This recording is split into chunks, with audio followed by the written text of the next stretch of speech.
La fraude au président est en recrudescence. De quoi s'agit-il? Quels sont les recours juridiques? Comment s'en prémunir? On en parle tout de suite avec mon invité Stéphane Baïkov, avocate associée chez Shannon Avocat. Stéphane Baïkov, bonjour. Bonjour Arnaud. Alors on va parler ensemble de la fraude au président, mais tout d'abord un peu de contexte. Pourquoi c'est un phénomène en recrudescence actuellement? Eh bien, vous l'indiquez, effectivement, la fraude au président est en recrudescence. Pourquoi? Parce que c'est lié aux moyens technologiques et à l'évolution des techniques utilisées par les fraudeurs. Et aujourd'hui, on constate notamment le recours à l'intelligence artificielle pour créer des deepfakes vocaux, mais aussi visuels, et qui permettent de rendre redoutable ce type d'attaque. Et on constate aussi une jurisprudence assez foisonnante sur la question et l'intervention du Parlement européen qui a réglementé en la matière. Alors pour bien comprendre, qu'est-ce que la fraude au président? Alors la fraude au président, c'est une escroquerie, donc un délit pénal qui est fondé sur l'usurpation d'identité d'un dirigeant ou d'un tiers de confiance. C'est-à-dire que le fraudeur va se faire passer pour l'avocat de la société, le notaire de la société, va s'adresser à un salarié et va réclamer dans l'urgence un virement de somme d'argent qui peut être très très importante sur un compte malheureusement frauduleux.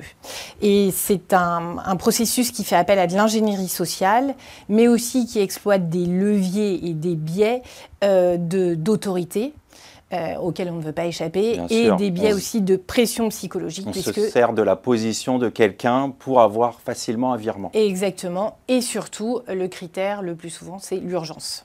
D'accord. Donc on a bien compris de quoi il s'agissait. Maintenant, quelles sont les entreprises concernées par ce type d'arnaque? Eh bien, toutes les entreprises peuvent être concernées, peuvent être la cible de ce type d'arnaque, puisque finalement, il n'y a pas de critères précis. TPE, PME, entreprises du secteur privé, entités publiques, tout le monde peut être concerné. Je dirais ceux qui sont peut-être les plus vulnérables, c'est ceux qui n'ont pas mis en place de procédures formalisées au sein des équipes comptables et financières. Alors vous dites que c'est important de mettre en place des procédures formalisées, mais concrètement, comment on fait? Comment se prémunir de ce type d'arnaque? Alors au-delà déjà de cette question des procédures, je pense qu'il y a déjà un pan de communication de l'entreprise à bien maîtriser parce que, comme je vous le disais, c'est fondé sur l'ingénierie sociale, donc une bonne connaissance de l'entreprise et notamment des mouvements qui peuvent être à l'étranger des dirigeants. Donc bien maîtriser sa communication et peut-être attendre que le dirigeant soit rentré en France pour communiquer sur ce voyage. Ensuite, sensibilisation et formation des équipes comptables et financières. C'est indispensable pour qu'ils puissent repérer les éventuelles situations de fraude au président. Et enfin, mettre en place des procédures robustes de virement, une double authentification, la gestion des habilitations, c'est-à-dire, et les respecter évidemment, c'est-à-dire c'est le comptable qui va saisir les ordres de virement, mais c'est le président qui va les valider. Donc vraiment, c'est important d'avoir toutes ces procédures. Ce process bien établi. Exactement, rédigé et respecté. Et puis en cas de doute, surseoir au virement et prendre attache directement avec le président et s'assurer que c'est bien lui pour faire valider, le cas échéant, le virement. Oui, puisque dans ce type d'arnaque, on joue beaucoup sur l'urgence, il faut rapidement l'argent. Et donc, parfois, c'est mieux de patienter, de s'assurer vraiment de l'identité de la personne qui demande le virement. Vérifier aussi les coordonnées bancaires. Bien sûr. Et après, si jamais on est victime d'une arnaque, malgré tout, quels sont les recours juridiques dont disposent les entreprises? Alors aujourd'hui, j'identifie moi 3 recours. Le premier qui doit être vraiment mobilisé dans la plus grande urgence, c'est ce qu'on appelle la procédure de recall ou de retour de fonds, qui est une procédure qui permet de faire annuler un virement en joignant sa banque lorsqu'on considère qu'il y a une fraude ou une erreur. D'accord.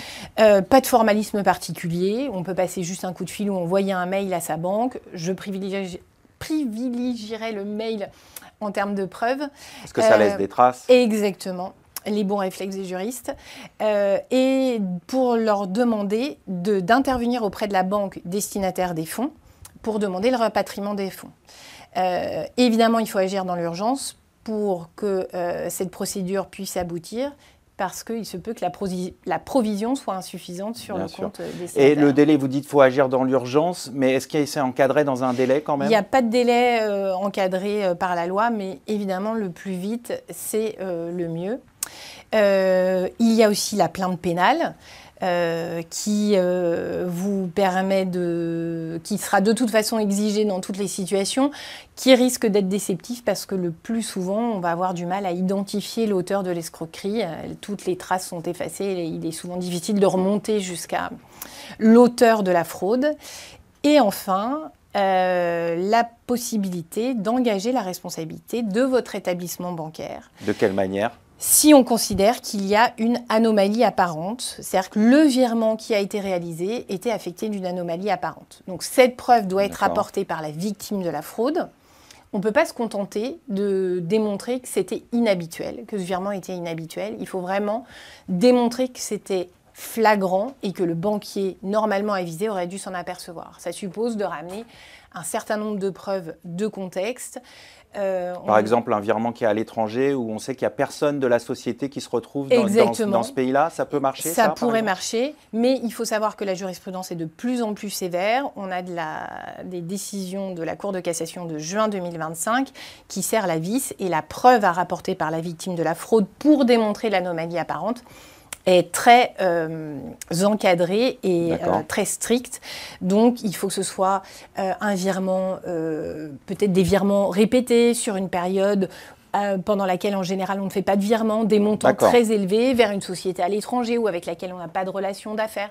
Enfin, vraiment, là, la victime va avoir un travail de preuve, de rassembler des éléments. Faisceau d'indices, pour pouvoir démontrer l'existence de cette anomalie apparente. Alors pour terminer, pour apporter de la sécurité aux potentielles victimes, il y a de nouvelles obligations qui vont concerner les banques à partir du 9 octobre prochain. De quoi s'agit-il? Alors, vous avez raison, 9 octobre 2025, le règlement européen 2024/886 impose à tous les prestataires de services de paiement et donc les banques, dans le cadre d'un virement, de proposer un dispositif de vérification du bénéficiaire.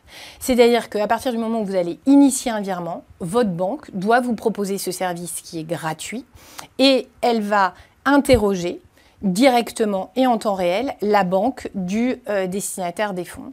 Et elle va vérifier qu'il y a bien une concordance entre l'identité du bénéficiaire que vous avez renseigné et l'IBAN dans la banque du destinataire. Parce qu'il y avait beaucoup de fraudes sur ces IBAN. Exactement, falsification de RIB, d'IBAN, enfin on en a vu, même les avocats sont touchés, on a des falsifications de RIB, CARPA.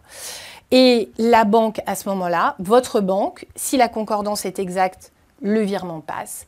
Si la concordance est partielle ou n'est pas existante, vous en êtes avisé et vous avez la possibilité soit d'abandonner le virement, soit de quand même faire le choix de poursuivre le virement.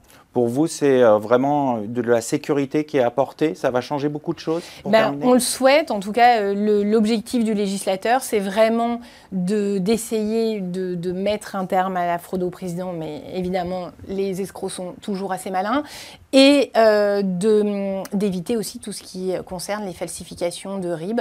Donc c'est une sécurité supplémentaire, mais il faudra de toute façon toujours être très vigilant dans le cadre des virements demandés par mail notamment. On va conclure là-dessus. Merci Stéphane Baïkov. Je rappelle que vous êtes associé chez Shannon Avocat. C'est le moment de conclure cette émission. Merci de votre fidélité. À très bientôt sur Be Smart for Change.